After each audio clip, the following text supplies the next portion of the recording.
민주당 현역 의원 중에 물론 탈당했지만 돈봉투 의혹과 관련해서 첫 유죄 판단이 나왔습니다.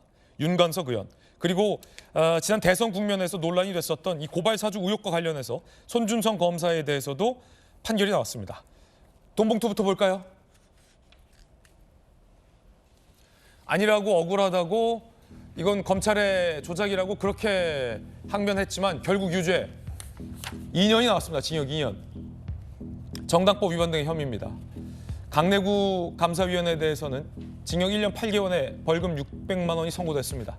재판부는 정당 민주주의에 대한 신뢰를 크게 훼손했다, 죄질이 무겁다라며 윤관석 의원과 이 돈봉투 혐의 자체에 대해서 강하게 질타를 했습니다.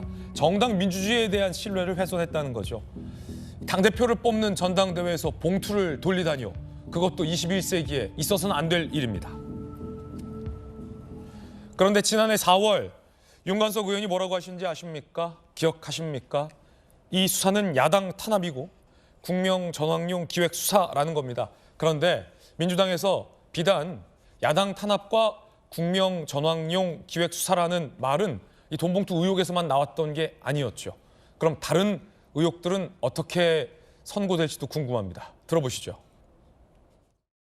검찰에서는 이제 송영길 대표님 혹시 조금 특정 후보를 밀어주기 위해서 그런 게 아니냐 이렇게 보고 있는 것 같은데. 전당대회 2년 전에 발생한 거를 이제 와서 아무런 근거 없이 수사하는 것은 야당 탄압이고 국면 전환력 기획 수사에 불과합니다.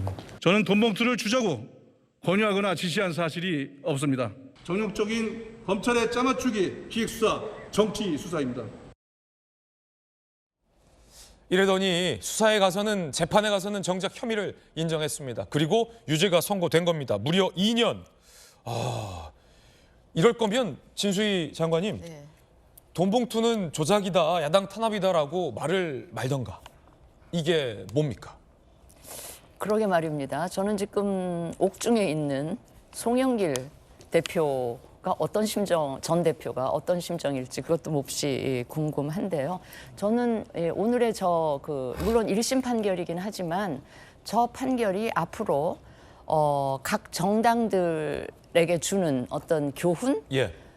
이게 상당히 의미가 클 거라고 보는데, 통상 뭐 여당이든 야당이든 민주당이든 이 국민의힘이든 이 당내 그 전당대회 과정은 사실은 법의 사각지대였던 걸로 보입니다. 과거에 국민의힘 전신인 한나라당에서 또 그런 일이 있어서 큰 곤혹을 치른 적도 있는데, 이번에 이런 사건을 예. 보면서 앞으로 정당 내 전당대회나 당내 경선 과정에도 좀 경종이 되는, 앞으로 정말 각 정당들이 좀 신경 쓰고 이걸 깨끗하게 관리하겠다는 의지를 좀 재무장하는 그런 중요한 계기로 삼았으면 좋겠다, 이런 생각을 합니다. 네. 자, 이번 판결로 이제 국민들은 민주당에게 물을 것 같습니다. 이재명 대표의 많은 혐의에, 그리고 민주당의 다른 현역 의원들이 연루되어 있는 혐의에서도 민주당에선 야당 탄압이라는 반박을 해왔습니다. 그 야당 탄압이 결국 유죄로 선고된 건데 다른 혐의는? 이런 질문을 국민들이 할 것 같은데, 김우중 의원님, 인천에서 특히 인천 현역 지역 의원들이 돈봉투와 연루가 많이 돼 있습니다. 이재명 대표도 인천에서 출마를 하죠. 개항을. 윤관석 의원도 이성만 의원도 인천에 지역을 두고 있습니다. 이 현역 의원 중에서 첫 유죄잖아요. 네. 이 판결이 이번 선거, 특히 개항을의 이재명 대표를 포함해서 인천 지역 선거에 좀 영향을 미치리라고 보십니까? 어느 정도 영향은 있을 거라고 생각합니다. 물론 이제 이게 1심이 나온 거긴 합니다만은 생각보다 좀 시쳇말로 세게 나왔어요. 그래서 좀 우려하는 분들이 많을 거라고 생각하고요. 특히 또 인천 지역에 좀 많이 몰려 있기 때문에 지금 받았다라고 하는 의심되는 분들도, 그래서 영향이 조금은 있지 않을까 생각하고요. 이게 이제 재판부의 판결 요지는 그런 거 아닙니까? 이게 관행이었다 할지라도 이건 정당화될 수 없다라는 이제 그런 취지이기 때문에 이건 어떻게 합니까? 수용해야죠. 겸허하게 수용해야 될 문제라고 생각하고요. 이제 문제는 돈 받았다고 지금 이제 이렇게 그 적시되고 나오는 그런 의원들에 대한 이제 수사를 어떻게 할 것이냐 이런 문제라고 생각합니다. 총선 전이냐 후냐에 따라서도 또 양상이 달라질 거고요. 만약에 이제 그 의원들이 다 공천을 받아서 당선이 됐을 때 또 어쩌면은 뭐 재보궐선거가 속출할 수도 있는 그런 상황이 올 수도 있을 텐데 이제 이런 부분들에 대한 고려까지를 포함해서 당이 어떤 식으로 이 문제를 판단하고 공천을 할 것인가 또 조금 더 이제 어려운 숙제가 하나 주어졌다고 생각합니다. 예. 성치훈 부의장님, 돈봉투 연루돼서 지금 수사받고 있는 의원들이 많잖아요. 많게는 20명이다. 그리고 상당수 이름이 언론에 이미 보도됐습니다. 지금 저희 돌직구쇼에서 굳이 그 이름들을 다시 거명하진 않겠습니다만 당에서는 공천을 준다는 겁니까? 지금 윤관석 의원은 유죄가 선고됐고 본인도 돈봉투 인정했는데 당에서는 다른 연루된 의혹에 대해서 이번 공천에 돈봉투 의혹은 불문율에 붙이겠다는 겁니까? 아니면 페널티를 주겠다는 겁니까?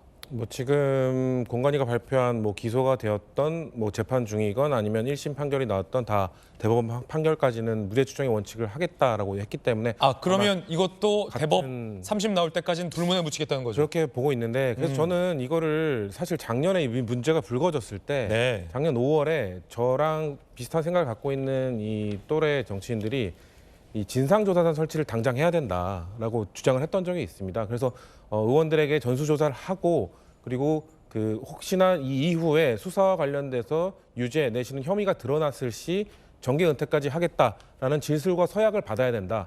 그렇게 당에서 좀 더 세게 강하게 선제 조치를 해야 그렇게 하고 나서 유죄가 밝혀졌을 때 민주당의 피해를 뭐 없앨 수는 없지만 그래도 민주당이 할 수 있는 걸 최대한 하면서 좀 피해를 줄이기 위해서 또 그런 걸 하기 위해 노력했다라는 모습을 보여줘야 된다는 취지였거든요. 예. 근데 그 당시에 그런 주장에 대해서 사실 뭐 강성지층이나 지도부나 다 들어주지 않았거든요.